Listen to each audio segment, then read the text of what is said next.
जय श्री राम दोस्तों। अश्विनी मास चल रहा है और पितृ पक्ष भी चल रहा है। पितृ पक्ष में हमें कैसे पता चले कि हमारे घर में पितृ दोष है। अब आप कुंडली दिखाने जाते हैं तो वो कहते हैं पितृ दोष है। आपने कई तरीके से उपाय कर लिया तभी भी आपको लग रहा है कि पितृ दोष है। आजकल कहीं पर भी मर्जी जाओ वो कह देते हैं पितृ दोष है, ज़्यादातर यही होता है। तो इस परेशानी को देखने के लिए आप खुद ब खुद देख सकते हैं और इसका उपाय क्या करना चाहिए ये भी मैं आपको बताऊंगी। ये देखिए, कोई टोटका नहीं है, सभी के घर में ये आजमाया करते थे और सभी ये ऐसे ही देखा करते थे। तो मैं आपको बड़े बुजुर्ग की बातें, हमारे ग्रंथों की बातें, जो स्कंद पुराणों में लिखी हुई है वो सब बातें मैं आपके साथ शेयर करती हूँ, जो हमारे गुरुजन बताया करते थे। आजकल तो एक टोटका चल गया है कि इसके नीचे ये रख दीजिए या ये कर लीजिए। अगर ऐसे ही सब टोटके करके धनवान बन जाते या फिर घर में सुख शांति आ जाती तो फिर हमें इन चीज़ों को, जो हमारे शास्त्रों में लिखी गई है, जो श्राद्ध पक्ष चलते हैं, नवरात्रा चलते हैं, तो हमें इनके करने की जरूरत ही नहीं पड़ती। ये कुछ तो सोच समझ के ये बनाए गए हैं, हमारे पूर्वज जो हमारे किया करते थे, हम इन्हें भूल चुके हैं। अब हम पहचान कैसे करें? अगर आप व्रत कर रहे हैं, घर की औरत अगर व्रत कर रही है और वो गुस्सा कर रही है, या जो पर्सन भी घर में व्रत कर रहा है वो गुस्सा कर रहा है, उसे कमजोरी महसूस हो रही है बहुत ज़्यादा, वो चिड़चिड़ा हो रहा है, या फिर किसी ने उसको कोई बात कही और उससे उसे दिल में बहुत ज़्यादा उसे ठेस लगी और उसकी आंखों से किसी तरह आंसू निकल गए हैं, तो समझ लीजिए घर में पितृ दोष है और आपके पितर प्यासे हैं और वो तृप्त नहीं है।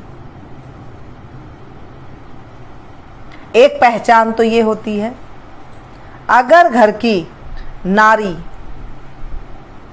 व्रत करती है, उस दिन खुशी खुशी रहती है, उसे कोई दिक्कत नहीं होती है, उसे कोई घर में कलेश नाम की कोई चीज़ नहीं होती है, घर में उसे कोई तानाशाही नहीं करता है, यानी कि कोई उनके दिल को ठेस नहीं पहुंचाता है, उनकी आंखों से आंसू नहीं आ रहे हैं और वो व्रत एकदम अच्छे से कर रहा है, तो समझ लीजिएगा पितृ आपके घर में आपको आशीर्वाद दे रहे हैं। और क्या, अगर किसी की आंख रात को खुल जाए, कई बार आपने देखा है ना, जैसे बीमार हो जाते हैं या फिर वैसे ही कई बार आंख खुल जाती है रात को 2 बजे 3 बजे और उसे कुछ भूख लगने लग जाती है। कईयों की आदत होती है ना, रात को 12 बजे के बाद या 1 बजे जब भी आंख खोली वो खाने के लिए कहते हैं मुझे कुछ खाने को दे दे, मुझे कुछ खाने को दे दो, या फिर वो खाने के लिए कुछ खाने लग जाती हैं, तो समझ लीजिएगा पितर दोष आपके घर में है। ये कुछ सिम्टम होते हैं। अगर इस सिंपल से सिम्टम को देख करके आप अगर पहचान लेते हैं कि आपके घर में पितृ दोष है, अब हम क्या करें? जब ऐसे हुआ करता था तो सभी के घर के बड़े बुजुर्ग जो गुरुजन हुआ करते थे वो ये करवाया करते थे, घर में केले लेके आ जाया करते थे। केले जो बिल्कुल फ्रेश हो, गले हुए ना हो, ऐसे केले लेकर के आते थे और उन्हें लाकर के कुछ देर मंदिर में या फिर ऐसे ही थोड़ी देर रख दिया करते थे और अपने पितरों का नाम स्मरण किया करते थे। या फिर जो भी आप घर में मंदिर में रख रहे हैं, जो भी आप भगवान जी को मानते हैं, माता जी को मानते हैं, जिन्हें भी आप मानते हैं, उनका थोड़ी देर नाम स्मरण करते थे। और उसके बाद श्राद्ध पक्षों में उन केलों को हाथ से उठाते थे, ले जाकर गाय के मुख में खिला देते थे। एक एक फेंकना नहीं है, एक एक देना है। हो सके अगर गाय नहीं मारने वाली है, कोई पालतू गाय है, तो उनके कान में आप अपनी मनोकामना बोल दें। कहते थे कि श्राद्ध पक्ष में हम गाय माता को कुछ भी देते हैं। अगर आप ये नहीं कर सकते हैं तो आप हरा चारा भी खिलाते हैं, तो भी आप मन ही मन उनके कान में बोल दे या फिर थोड़ी देर मन ही मन उनके हाथ जोड़ के गौ माता से बोले, तो आप देखेंगे कि उससे भी जो है पितृ दोष घर से दूर हो जाता है तो बहुत सिंपल सा। क्योंकि ज़्यादा हमें क्या है, ज़्यादा तमाशा देखने की आदत हो गई है कि ये कीजिए, ये करें, ये करें, ये करें। अगर सिंपल सा हमारे घर में जो किया करते थे वो हमें बहुत ज़्यादा ऐसा लगता है कि नहीं, इससे कुछ नहीं होता है। अगर आपको लगता है कि ऐसे कुछ हो रहा है तो फिर अपने घर में हाथ जोड़ के, जो केले हैं उन्हें हाथ जोड़ के अपने पितरों को याद करके उन्हें आप गायों को दें। आप देखेंगे आपको शांति मिलेगी, घर में कलेश दूर होगा। घर में जो लेडीज व्रत नहीं कर पा रही थी उनसे व्रत होने लग जाता है।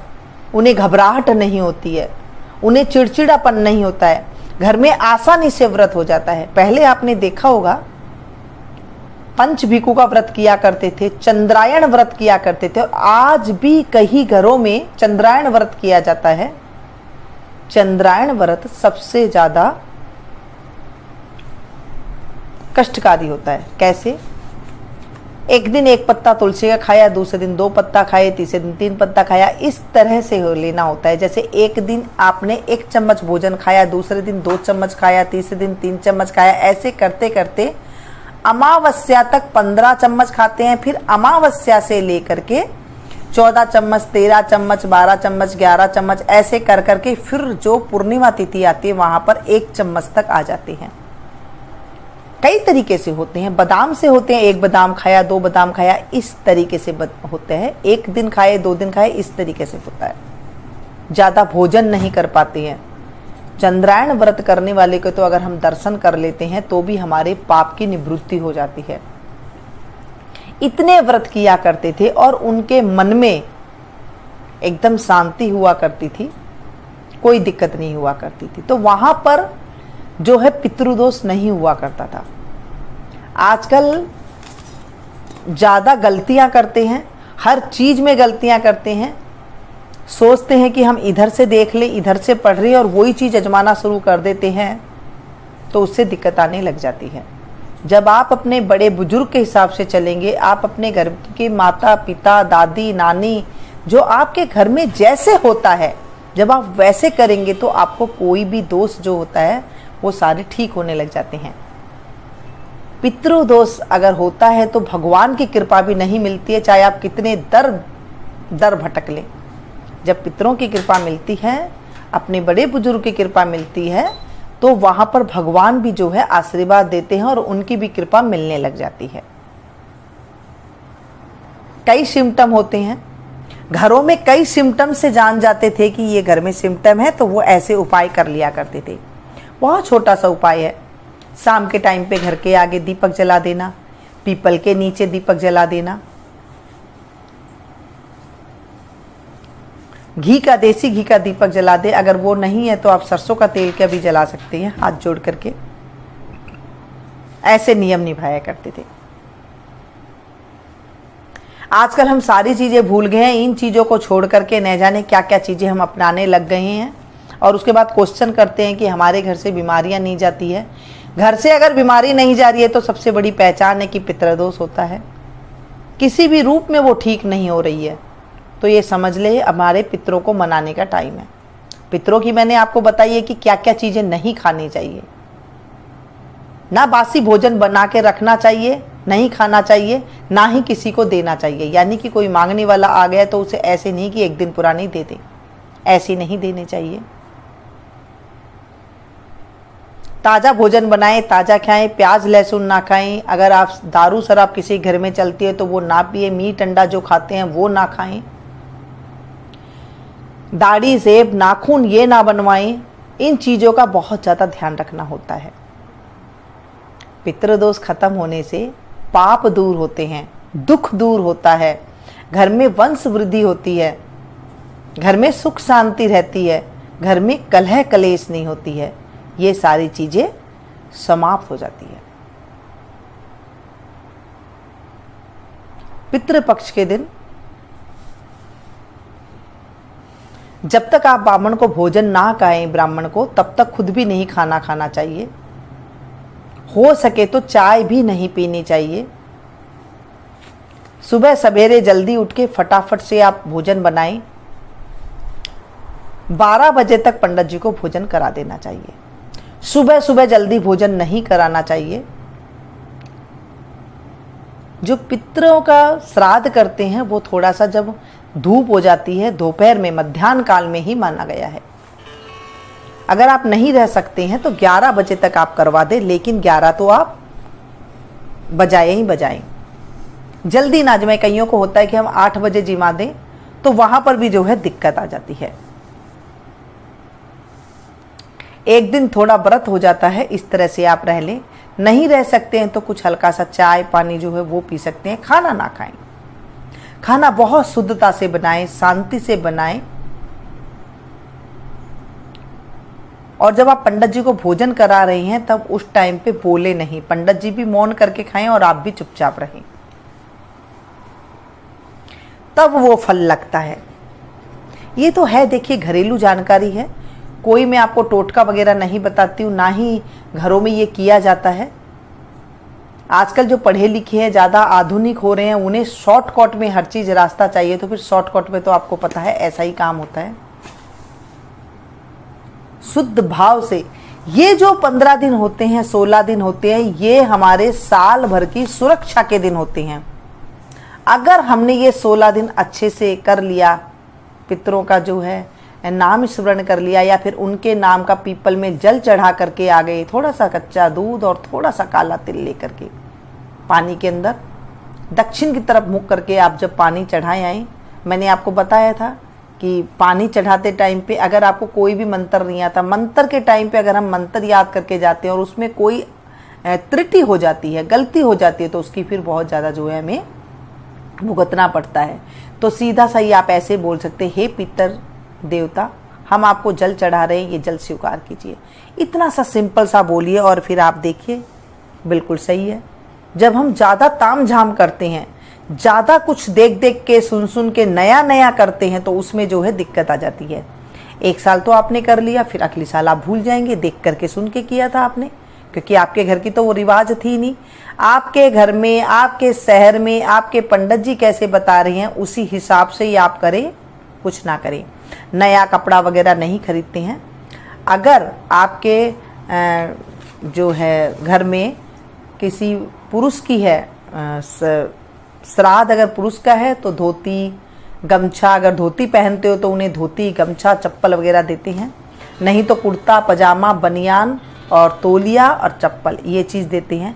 और आपके शहर में जो पंडित जी जहाँ पहनते हैं, जो चीज़ आप लोगों के वहाँ पहनते हैं वो चीज़ देते हैं।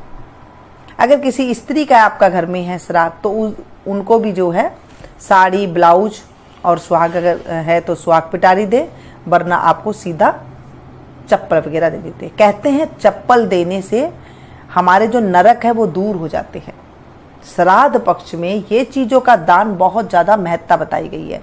दक्षिणा आप अवश्य रखें। भोजन इतना अच्छा बनाएं कि पंडित जी जो जीम रहे हैं वो आपको दिल से आशीर्वाद दे करके जाएं। ऐसे नहीं कि हमने जल्दी में जो बनाया सो बन गया, ऐसे नहीं। बहुत ही शुद्धता के साथ सात्विक खाना बनाना चाहिए, जिससे घर में संपदा आती है। वैसे तो कई सारे टोटके हैं, कई सारे लोग करते हैं, ऐसे नहीं करना चाहिए। मैं ऐसा क्यों कहती हूँ बार बार, क्योंकि हम लोग है ना गृहस्थी हैं, हमें नहीं पता कि हम अगर कुछ कर रहे हैं तो उसका उल्टा क्या होगा, और उसका क्या पता वो सीधा हो ना हो।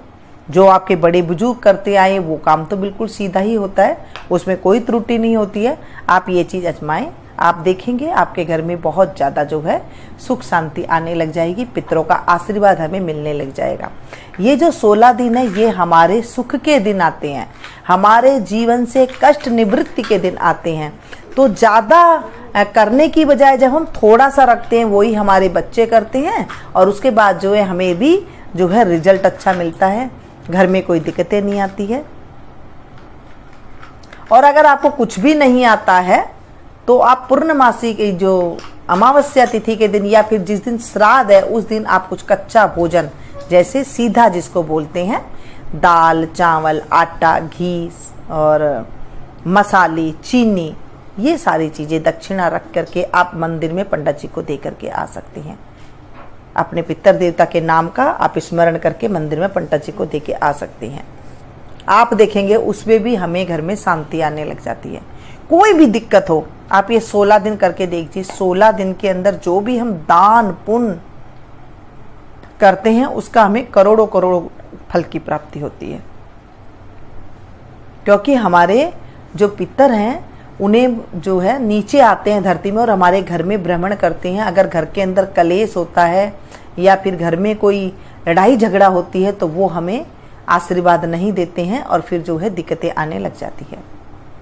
तो इसलिए इन चीज़ों का आप ध्यान रखें। जब आप श्राद्ध कर रहे हैं उसमें नींबू ना डालें, उड़द की दाल का प्रयोग ना करें, काला तिल का प्रयोग करें, थोड़ा सा 2 दाना आप डाल दें, प्याज लहसुन का प्रयोग ना करें, मसूर की दाल का प्रयोग ना करें, बैंगन गोभी का प्रयोग ना करें। ऐसे कई चीज़ें होती है जिनका प्रयोग नहीं करना चाहिए।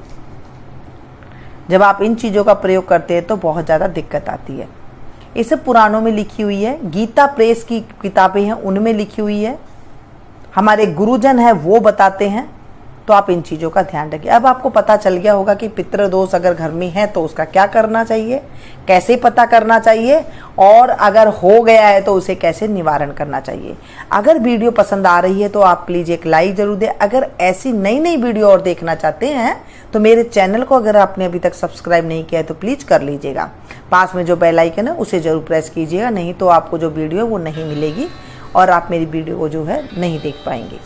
इसे ज़्यादा से ज़्यादा अपनों के साथ शेयर कीजिएगा ताकि आपको भी इसका फल मिल सके। जानकारी जब हम किसी को सुनाते हैं, कथा सुनाने का फल जितना फल मिलता है, कहते हैं कथा को जो सुनाता है, जो सुनता है और हुंकारा भरता है। मतलब हम कोई भी ज्ञान की चीज़ सुनते हैं, जैसे अभी श्राद्ध पक्ष चल रहे हैं और अभी क्या हम ज्ञान की बातें कर रहे हैं, हम किसी की चुगली नहीं कर रहे हैं, हम ज्ञान की बातें कर रहे हैं और ज्ञान की बातें ही हम शेयर कर रहे हैं, तो हमारे जीवन में शुभता आनी प्रारंभ हो जाएगी। अगर आपके जीवन में कोई भी कष्ट है, आप ऐसा काम करना शुरू कीजिए, आप देखेंगे आपके जीवन में शुभता आने लग जाएगी। यानी कि नौकरी नहीं लग रही है, नौकरी लगने लग जाएगी, प्रमोशन नहीं हो रहा है, प्रमोशन होने लग जाएगा, बच्चा पढ़ाई नहीं कर रहा है, पढ़ाई करने लग जाएगा। अब देखिए, मैं आपको एक बार बताऊं, अगर आपका बच्चा नहीं पढ़ रहा है या फिर पढ़ा नहीं है, उसके पेपर चल रहे हैं और वो अब आपको चिंता हो रही है ये क्या करें, तो आप एक बेलपत्र ले लीजिए और बेलपत्र के अंदर 3 पत्ते होते हैं। बेलपत्र कहीं से कटा हुआ नहीं होना चाहिए। जो बीच वाला बेलपत्र है उसके ऊपर आप थोड़ा सा शहद लगा दीजिए। जो बच्चा पढ़ने वाला है उसके हाथ से मंदिर में शंकर भगवान जी के ऊपर उसे चिपकवा दीजिए। आप देखेंगे बच्चा कैसा भी हो, अगर उसने नहीं भी पढ़ा है तो वो थोड़े से नंबर से पास हो जाएगा। ऐसे भगवान की कृपा होती है। आप श्राद्ध पक्ष में कुछ भी करके देख लीजिए, आपको हाथों हाथ रिजल्ट मिलता है। ये 16 दिनों के अंदर रिजल्ट मिलता है। अगर ज़्यादा ही आपके कोई ग्रह खराब है या फिर ज़्यादा ही है तो 1 साल के अंदर फल मिलता है। तो आप ये 16 दिनों को गंवाएं नहीं, आप अपने सदुपयोग में लें। जब आप इन दिनों में कुछ अच्छा कार्य करते हैं तो आपके जीवन में भी अच्छा होने लग जाता है। आप मेरी सब्सक्राइबर फैमिली हैं, मैं चाहती हूँ कि मैं आपके साथ फैमिली जैसी बातें करूँ, टोने टोटके जैसी बातें आपके साथ नहीं करूं। ना ही मुझे ऐसे हमारे घरों में किया जाता है कि हम ऐसे करें, ताकि अच्छा काम करें तो हमारे साथ अच्छा हो और हमारे बच्चे अच्छे से संस्कारवान बने। क्योंकि जब घर में बच्चे संस्कारवान बनते हैं तो हमारे घर में जो है शुभता आने लग जाती है। बच्चों का जीवन जब अच्छा होता है तो हमारे घर में भी जो है शुभता आने लग जाती है। ये थी छोटी सी जानकारी। मिलती हूँ फिर से ऐसी ही एक नई जानकारी के साथ, नए विषय में। तब तक आप लोग देखते रहिए, एंजॉय कीजिए। Thank you. जय श्री